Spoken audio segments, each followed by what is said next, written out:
Hi guys, so welcome to our CP2 marathon video where we will be discussing multiple tips and tricks for clearing this exam. So we will be coming up with multiple videos till April-May 2026 attempt so that we can work upon the slightest mistakes that as a student we make, so we can be more sure that we are able to clear it in upcoming attempt. So let's start with some of the common mistakes that CP2 students make. So first of all, understand that CP2 is not a syllabus exam. You don't have to learn everything. You don't have to study everything. That will not make you CP2 ready. You have to make sure that given the background information, you are able to create objective which is fitting to your background.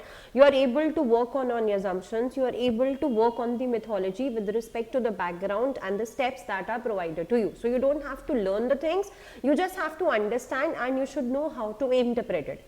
And the second biggest killer that we are not able to clear CP2 is that we fail to complete the exam in particular time frame. So poor time management is another issue because we go for perfection. We don't have to focus on perfection, we have to focus on completion of the assigned task. And another common mistake that we make is that we treat that this is like CM or CS exams. It's not like CM or CS exams. Don't focus on getting the numbers right.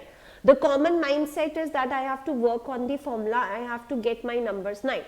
You don't get marks for right numbers, you get marks for assumptions, you get marks for limitations, you get marks for discussing of different sensitivities. And another common mistake that CP2 students make is that weak communication, like if you're not making headings, if you are not making a correct structure to your answer, if you are skipping on making short bullet points, definitely you will lose.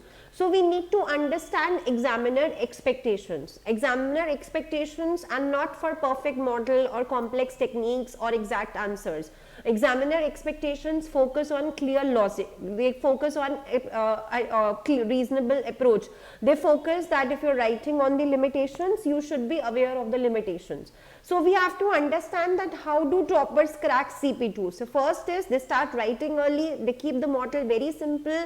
You do not have to go for any complexity in any of the formula. Use business language, try to allocate time for each of the tasks or for each of the objectives and the steps that have been mentioned, and always end with recommendations. So this is just a glimpse of the different mistakes that CP2 students make. We will be coming up with multiple videos where we'll be focusing in detail with respect to specifics of paper 1 and paper 2. So do subscribe to our YouTube channel and stay tuned for this marathon series. Thank you. Happy learning.